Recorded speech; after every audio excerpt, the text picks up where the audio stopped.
and welcome. This is a Confessions podcast, but then you probably realised it because you clicked the right button.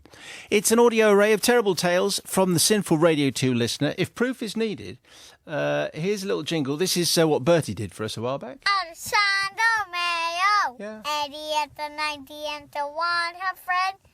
BBC Radio 2. And there's this, of course, while we're on. BBC Radio 2. Anyway, and it's been a while since we heard from the Eider Ducks. Simon Mayo. Been even longer. Right, here we go.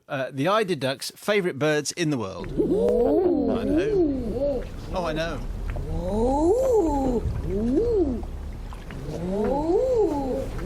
There is not a funnier bird anywhere in the world. Anyway, on this concise collection of fine confessions, as broadcast this week on Radio 2, we bring you Money for Nothing, Behind Closed Doors, Karma Police, and Little Old Wine Drinker Me. And here they are. Father Simon and the Collective. I did toy with the idea of giving you my real name for my terrible deed because, as you're about to find out, using a false identity got me into all sorts of trouble. However, given the gravity of my sin, a pseudonym is probably wise, and I've changed the names of those involved just for good measure, so we've really actually churned this around a little bit. The year is 1991, and I was a fresh-faced graduate from Bristol Polytechnic, trying desperately to get a job in London as an advertising creative. I'd managed to get a 2-week unpaid placement at a well-known ad agency run by two brothers, whose family were advertising industry royalty back then. For this story, we're going to call them the Johnson brothers.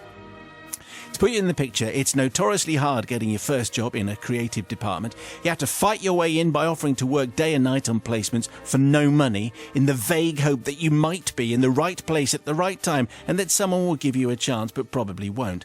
Anyway, I wasn't complaining. Those were the rules, and these guys were prepared to give me a placement. It was an exciting agency, and the people who worked there were really nice and welcoming, apart from the brothers, who I found pretty scary. Anyway, whilst I was there, I worked hard and, if I say so myself, came up with some pretty decent ideas. Regardless, I soon realised I was just slave labour and there was going to be no job offer at the end of it.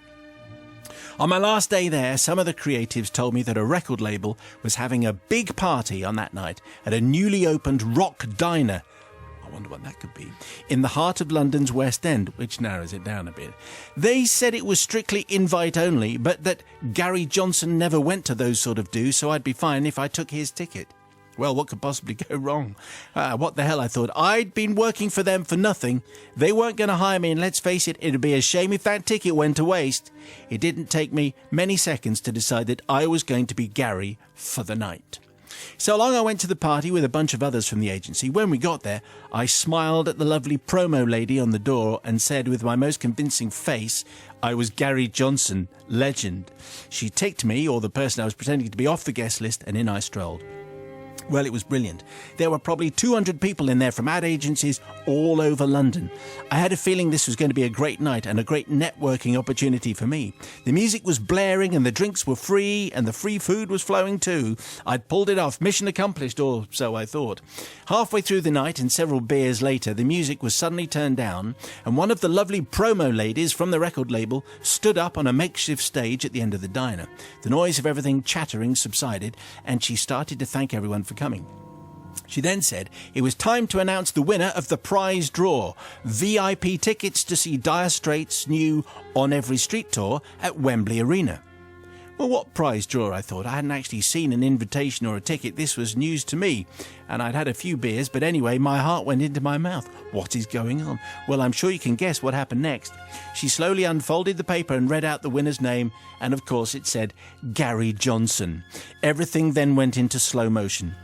The lady on the stage started scanning the room for any signs of the winner, and my newfound friends who I'd come with were laughing and egging me on to make myself known. The sensible thing to do would, of course, be to keep my head down and keep quiet. But by this stage, thanks to the commotion that my group were making, more and more people in the room were looking my way. Gary, Gary, Gary. The lady with the mic was looking my way. Before I knew it, I'd started walking to the stage. The crowd was parting. My head was racing. As I passed people, I got a few looks of, "You're not Gary Johnson?" The real Gary was 20 years older than me and was part of the famous Johnson dynasty. I, on the other hand, was a scrawny, unknown and scared 21-year-old who'd had a few beers. I stepped up, shook her hand, trying desperately to keep up the pretense. As she handed me a Dire Straits CD and envelope, I could hear the heckles and unrest build as the realization spread across the room that I was clearly an imposter and not the well-known man in question. All that there was left to do was to leave the stage. Thanks very much, you can all have a day off. As quickly as possible, then try to hide amongst the crowd. Once the dust had settled and the music was back up and running, I found a quiet corner of the Rock Diner and opened the envelope. In it was a compliment slip saying, "Congratulations," and that the Dire Straits tickets would be couriered to my agency next week. But I didn't work at that agency because today was my last day and it wasn't even my real name. Regardless, I felt I had money for nothing and tickets for free, but I had a plan. Monday came and I phoned up the record label from my bedsit in Earl's Court. "Hi, yeah, it's Gary Johnson. Yeah. I'm on holiday. Could you send the concert tickets to my home address?" Amazingly, they did precisely that. They might have thought, blimey, he's living in squalor. Anyway, the story ends by me telling you that, although I wasn't a particular Dire Straits fan, I went to the concert and had a great night. But 25 years later, I need to ask Gary, Father Simon and the Collective, for forgiveness for stealing someone's identity for the night and for depriving the rest of the party guests, and in particular Gary, the chance of going to see for free Dire Straits' last world tour. Obviously, I wasn't to know it at the time, but it does make my sin appear many, many times greater. Anyway, Paul, name changed.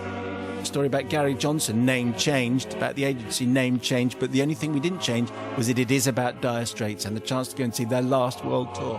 What a thing, Bobby Pryor. What do you say? Well, the thing is, you shouldn't really ever pretend to be somebody else. However, if you look at it, he went and represented the company. So the company was there when it was present. It might have been important. And if you used it to network to the event, well, I think that was your missed opportunity. The thing is, you shouldn't have taken the tickets. What you could have done, got the tickets, obviously, you got your compliment slip, gone back to the agency, spoken to Gary and said, "Got you these," went out, represented the company, got myself a job because you won't employ me, and here's your tickets to Dire Straits. That might have just landed you the job. Classic Bobby answer, that. Oh, is it really? That's a good. It's that's, a which fair is a good answer. Exactly. I said, so you're half forgiven for going because no one else was going. You're not forgiven for taking the tickets. Oh, give over, What Bobby. do you think, Sister Caroline? Who hasn't pretended to be someone else at some stage? Who did you pretend to be? Matt, right now. Okay. Yeah. Just a little bit deeper. I once dated a guy that had the same name as a famous DJ whose face you never saw. We went backstage at a concert and got everything for free. It was brilliant. Which DJ did you go out with? I can't tell you, because obviously he'll then find out. It wasn't you, clearly. No. So yeah, I'm all for it. Impersonate away. Take the freebies while you can get them and live it up. Was it Gary Davis? Possibly. Johnson. BBC Radio 2. Dear Father Simon, it's just a few weeks away from my retirement now, but the callous and cruel trick I'm about to confess has been hidden deep in the recesses of my memory for almost all of my working life. I achieved fame and the admiration of my colleagues for this incident, but it provides me with neither pleasure nor pride to recount it. Liar. But recount it I must. Of course you must, Donald. That's the nature of the beast. It has remained locked in that tightly closed jar in which I hold my other shames and embarrassments. Confession and hopefully forgiveness will allow me to remove it from that rather overcrowded vessel. It's the summer of 1976, and those of you who can remember that summer will also recall how hot and sultry it was. Tar literally did melt on the pavements. I was a student back then, but working on a Saturday for a bit of extra cash in a well-known gents outfitters in the East End of Glasgow. There were a number of other students working there, and we all realised that this was probably not the start of a career path. So to cope with what we saw as a job that was beneath us, we would come up with various japes, generally at the expense of the customers. Why are you shaking your head, Matt? I'm already, this is going wrong. Yeah, unforgiven. I think you might like it. Yeah. As japes go, I have to say that. Oh, really? Yeah. The shop was in a 2-storey building with ready-made garments on the ground floor and our bespoke department upstairs. Each floor had its own changing room, but the combination of that sultry summer and customers coming straight from work to find their new suit led to a serious body odour problem in these changing rooms. To be honest, they stank after only a few customers had used them. The company decided that the way to combat this was to install new top-of-the-range extractor fans. And that Saturday, all staff had been given a demonstration of how they worked. The press of a button was followed by a very loud whoosh, whoosh sound. The air inside the cabinet would apparently be completely changed in a matter of seconds, thus removing the lingering smells of stinky Glaswegians. That same afternoon, a gentleman, probably about the same age as I am now, walked in. "Just get one off the peg," I heard his wife say to him. As I approached him, the idea crystallised in my head. This will give the chap something to giggle about. I thought to myself, well, sure, I think we'll be the judge of that. "A ready-made suit, is it today, sir?" I inquire. He nods and I continue. "In which case, that's on the 5th floor." "I didn't think this building had 5 floors," the elderly lady said to her husband. Clearly, husband can't actually speak. Everything comes through the wife. "Is that not ready-made suits on the rails over there?" she says. "Merely samples," I reply. "Just samples. Much bigger selection upstairs. But don't worry, we've just installed a new super-fast lift." I escort the couple into the changing room, stand there with them, close the door and press the button. Whoosh, whoosh comes the deafening sound. "Hold tight," I advise. They grab hold of the trouser rail. We're gathering speed now. The elderly couple look around at precisely the same scene that they'd left when they entered the shop. Their faces have turned pale, because after the whooshing, I flung open the doors and proclaimed loudly, "5th floor, ready-made suits, jackets, coats and trousers," but it is exactly the same as what they saw when they got into the changing room. Confusion is written large on their faces, but they follow me without question out of the cubicle and choose a suit. A brown and orange affair, as I recall, with open patch pockets and a small flare to the pant and jacket. Funny how Donald remembers this. Yes. The procedure is repeated after the purchase. I take them downstairs. Whoosh, whoosh. Hold tight. I thank them profusely for choosing this particular tailor's. Well known, I think, to most Glaswegians. I then join my colleagues to watch the elderly couple standing in the street looking up at the building in puzzlement. So really, Father Simon, I need perhaps the forgiveness of my employers for being more than concerned with playing jokes on the customers than selling garments, but my real shame centres around the treatment of all the poor customers who suffered this and similar tricks that summer. Our customers were by and large honest and hard-working men seeking new attire for some special event. They deserve more than being made the butt of jokes from that particular bunch of layabout students. I ask forgiveness from Donald. Well, you see, we do... Now, Lucy, the thing is, we get pranks and in general, you're going to go... Jokers are tiresome people, you know, it's not that clever. But actually, I don't think anyone saw that coming, and I think, as a practical joke goes, that's quite classy. The idea of a changing room becoming a lift and then trying to work out where you are, I like very much. Anyway, Sister Bobby. The thing is, we like a joke, but the thing is, they're not innocent, are they? I mean, they are innocent. That lovely couple who were kind of trusting, and they came into the shop and he just wanted a suit. I think you're quite mean. So, really, really mean. And it's not something you should do. It's fine to take the mickey out of each other. Yeah, amongst yourselves. The whole thing about working in a shop is to have the kind of outward look of professionalism and underneath to be up to all sorts to each other. So, on that fact, I think you've actually broken the code of practical joking. You don't take the mickey out of your customers because you could lose them. So you, Donald, are unforgiven. Brother Matthew, I'm sure you can find a way of blaming the old couple. Yes, well, can I be the only person who often wanders around department stores and I've no idea what floor I'm on? And you go to doors and you think, if I open this door, am I on the street? And you start looking for clues like cars going past or people walking by windows, because I've no idea. So I'm sure this happens to us all. I get the feeling this old couple knew exactly what was going on, and they were just humouring this guy who's this weird bloke, some student who believes this job is beneath him. We'll get to that later, by the way, and just going along with it when he's pressing his Bel Air twice to make the sound of a lift. Hold time. Exactly, yeah. So I am going to forgive, because frankly they knew exactly what he was doing and we just decided to go along with him because they thought he was just a bit strange. Dear Simon and the Forgiving Federation. Does this have a certificate? I don't know. Good to check now. Well, I'm just checking. A little bit of a maybe PG. Eating? If you're eating. Oh, okay. If you're eating, Okay. maybe. I mean, it's nothing kind of particularly Right. disturbing, but for those We'll of us... know it when we see it, won't we? Yeah. Those of a sensitive nature. My tale of naughtiness, for which I seek your pardons, takes place several years ago when I was employed as a night receptionist in the accident and emergency department of a major and very well-known inner-city hospital. Now, Already good. You instantly Already know good. that Gordon has got so many stories, Yeah. of which this is probably the most feeble, actually, but it's the one that's actually going to get on air. Because of the clientele that A&Es attract, we had a policy of being really nice to any police officer who might just happen into the department, regardless as to the reason for their visit, as you never know when you might want them to pop in quickly. This policy worked wonderfully well, and we had an exceptional working relationship with the local police station, the kettle always being on for the boys and girls in blue, and we had at least half the relief's tea and coffee preferences memorised. Unfortunately, this fell down slightly in the presence of one specific constable. This officer was from the local traffic garage, a PCE of all of 3 months out of training. Resistant to the offer of a hot beverage, he refused to be wooed by our jammy dodgers and positively scowled at our custard creams. It's almost like a line from the Benny Hill song, never mind.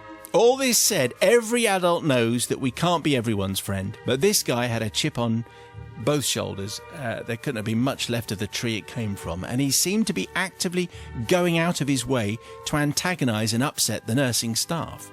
The straw that broke our collective camel's back was when a nurse's car was damaged in the car park.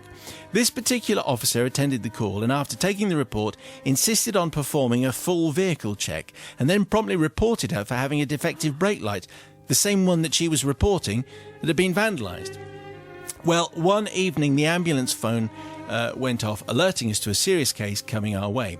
Described as pizza delivery bike versus van, we instigated all the various protocols such an incident demanded, and we waited. Before long, the patient was in the resuscitation room with just about every consultant the hospital employed, and then our police constable friend arrived. We watched through the department door as he pulled up and parked in the disabled bay, then walked in, ignoring the reception desk and walking straight up to the resus room doors as if he had a right to go where he pleased.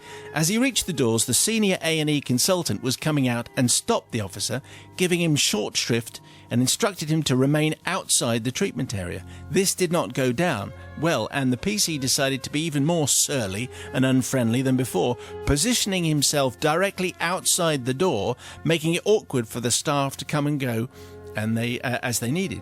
At this point, we found out that it all looked perfectly fine for the delivery guy. He was going to be okay, but nobody felt like telling RoboCop outside, as he'd bitten the heads off a couple of the junior nurses who'd asked him if they could help. So at this point, a plan was hatched. So that's page one. That's kind of saying, basically, you're going to forgive me because I've set the standard he's not nice. here. Yeah. Along with a staff nurse, I approached the constable with a blank patient file. "Excuse me," I started, "but you're the investigating officer for this incident, I believe?" I watched as his chest swelled with his own sense of self-importance. "Yes, I'm the SIO for the MVI," he replied. What? "I'm the SIO for the MVI." Oh, yeah. Thank you. "Wonderful," I breathed in mock relief. "So glad that you're here. Look, it's a bit touch and go in there, and the orthopod needs a little bit of information. This is really, really important, and it could really make all the difference." "I understand," he said, being the SIO for the MVI, obviously loving the thought of being in such a pivotal position. "Now," I continue, "what we need most is the best, most accurate, specific response you can give us. It will help. You saw the scene, didn't you?" "Yes, I was there. I don't do too well with the mucky stuff. Makes me feel a little bit unwell, but I was definitely there and in charge." "Excellent. Well, I need you to picture the scene in your mind's eye," I continued. His eyes unfocused as he looked back in his memory. "Now, could you concentrate on the bike?" And as I said this, his complexion had become a little waxen and taken on a green hue. "Yes." His voice was a little shaky. "Yes. Just think about the bike. Picture it, the wheels, the seat, the cargo box." He really was starting to turn an interesting shade of green. He swallowed. "Yes." "We need to know," I asked, knowing I had him hook, line and sinker. "We need to know what happened to the pizza.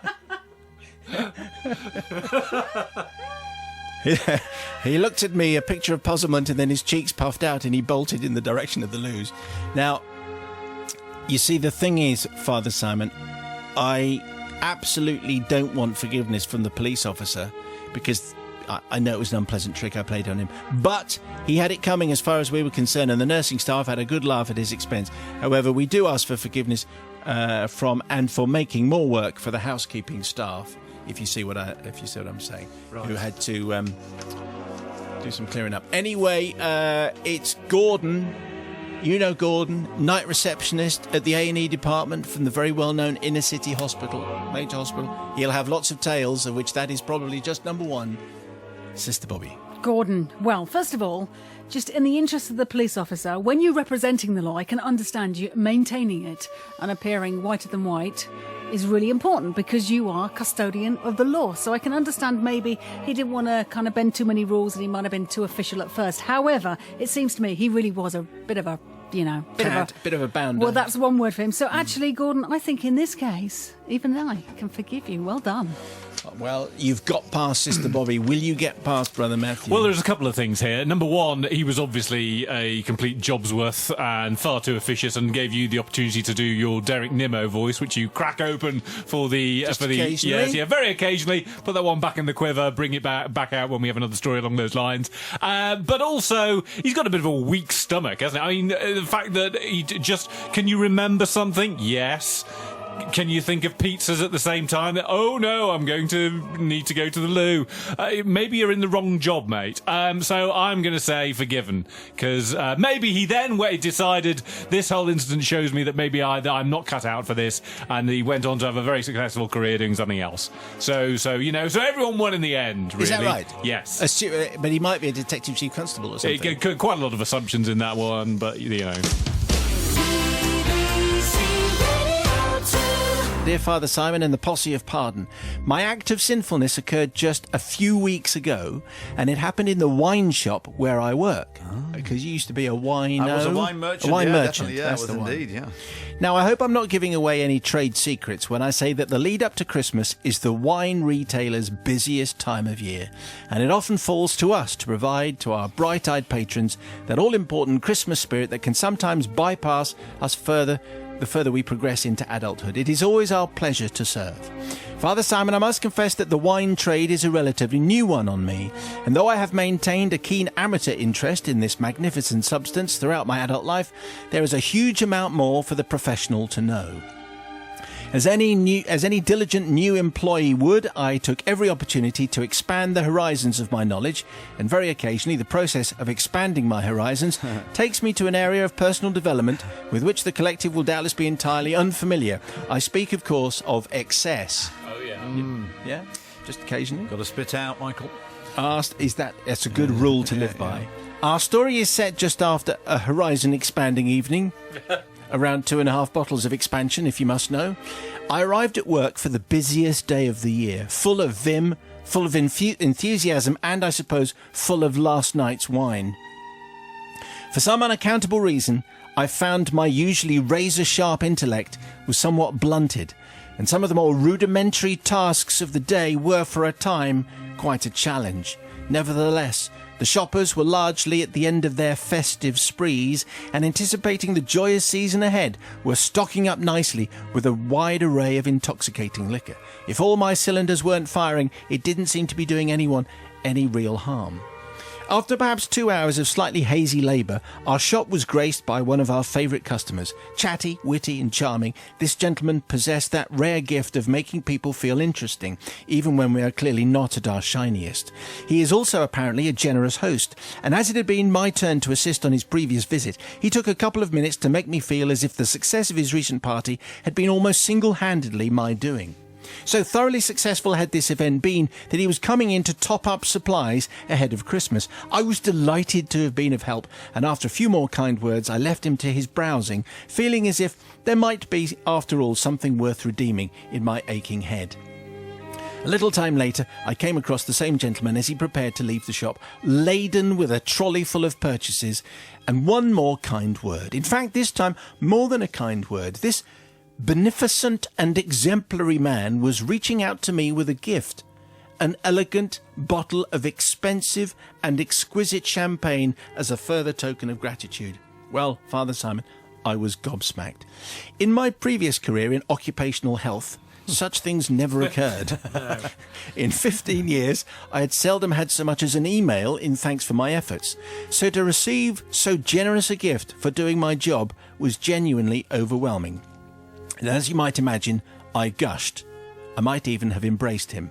At 6'4" and 17.5 stone, there's a lot of gushing to go around, let me tell you. My sterling friend seemed delighted, if surprised, to have made such an impression on me. So delighted, in fact, he decided to get another bottle for his wife, for me to put through the till with the champagne he'd just gifted me and the rest of his trolley. Father Simon, my brain, as I mentioned before, was not going to be winning any races that morning, and though I was able to whiz the trolleyful through the till with a semblance of competence and continue a grateful chatter, something was gnawing at me. Perhaps it was the moment of surprise in my benefactor's eyes as I accepted his gift. Perhaps it was the odd fact that he had thought to bless my house with bubbles before considering his own wife. Or perhaps it was that, working in a wine shop on the busiest day of the year, being handed a bottle of champagne was a more familiar experience for me than for most of your listeners in that season of joy. And that perhaps, just perhaps, he just wanted to buy the champagne, not actually give it to me as a gift. Oh yeah, that was it. In that instant I realised with a dawning certainty what I had done. What a blubbery, feeble mess I have made of myself. Collective conscience cleansers, I throw myself on your mercy and ask forgiveness, not from this outstanding member of the community. Surely his absolute generosity and charm will ensure that life provides him with every comfort he needs, nor from his wife, whose stocking bulged regardless of my pudding-headedness, but from the rest of the customers in store that day, who, as a consequence of my actions, were forced to endure my colleague's hilarious response of, "For me? How very kind!" every time they were handed a bottle of wine. On their behalf, I entreat you to be merciful. You can kind of see the mistake. Really? You're giving it to me? Yes, you're the merchant. Anyway, thank you, Majestic Michael. Yeah. Sister Bobby, what do you think? Oh, it's tricky, isn't it? Yeah. Because you got yourself drunk the night before, so it's you that 2.5 basically bottles. put yourself in a situation where you couldn't handle yourself. That's the thing, is you're responsible for yourself. You did it to yourself. Yeah, Michael. So he wasn't forced to drink, was he, and make himself not practical at work. However, the lovely, lovely, lovely man that gave him the wine, the champagne, actually went with it, didn't he? The client, the lovely, lovely customer, who suddenly went, oh, and then went, oh, okay, and then went with it. So I can only think that there's no real losers. That maybe, as long as the man had the money, which it looks like he did, he wasn't short on anything, that I think there are actually no victims, really. Not really. He was complicit in it, wasn't it? So what do you... He was complicit in it, wasn't he? It was part of it, because he realised for a moment, he was surprised, and then he went and carried on. I don't think he got the free champagne at the end. Oh. No. He was just ringing it through the till. I see, Anyway, what do you think there, Nigel? Yeah, you know this kind of thing. One also, I wasn't quite sure if he hung on to the bottle. I suspect he didn't. That was the point. That's what I thought. But I thought for a minute, Bobby, you jumped to the conclusion that this guy said, "Oh, go on, have it." Anyway, he obviously didn't. We don't think. We're not sure. I think Majestic Michael, there might be a bit of a clue in the name. I recently had 180 different wines sampled in a day, by which time my teeth were like tombstones and there was tannin everywhere. But that was 3 different tastings of 60 wines. And you're each. spitting out every time. Yes, yeah. You'd end up with a bit of a general headache. But yes, you have to be really... And I'm not sure if he had 2.5 bottles himself the night before. Maybe or whether he was sharing friends, with all his colleagues. There is a rule of the business that the liquid level of the business should never, this is the drinks business, should never really occupy more than 10% of your time, as you will fall into liquidity for all the wrong reasons. So you have to be very careful about that. But in this case, because he didn't nick it or anything like that, it was just mistaken... the fact that it was not identity, but he thought he'd been given it and he hadn't. And then all his mates were taking the mickey out of him for weeks later. He suffered enough. So, Majestic Michael, you are forgiven. Brother Matthew. Doesn't this particular episode remind us of how it feels to be British? I know that if I was a customer and I was embraced by one of the staff, I would happily pay for a bottle of champagne to be able to get out. To be able to get out of the situation. Here's my money. I don't care. Have you never been Please hugged in a stop shop? giving me a hug. I'm in a shop. I don't know you. I trust your judgment, but please stop hugging me in a shop. So I am going to forgive, because everyone got out of this well.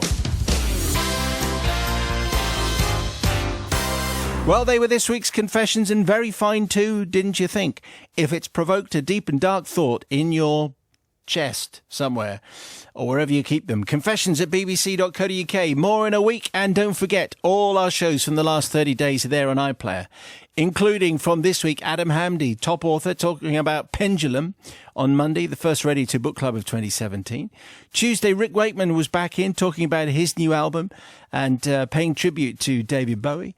Ed Balls Day came in early this year, really, because last year's Strictly favourite came in to talk about the upcoming tour. And very happy he was about it too. And then on Thursday, Nigel helped us forget the fact that it was January and a bit rubbish by making a chocolate suggestive lemon cheesecake for our fabulous Foodie Thursday. So go and listen to some of them. And if you've made it this far and you want to tweet the fact that you've made it this far, waterproof under trousers is this week's code. Thank you.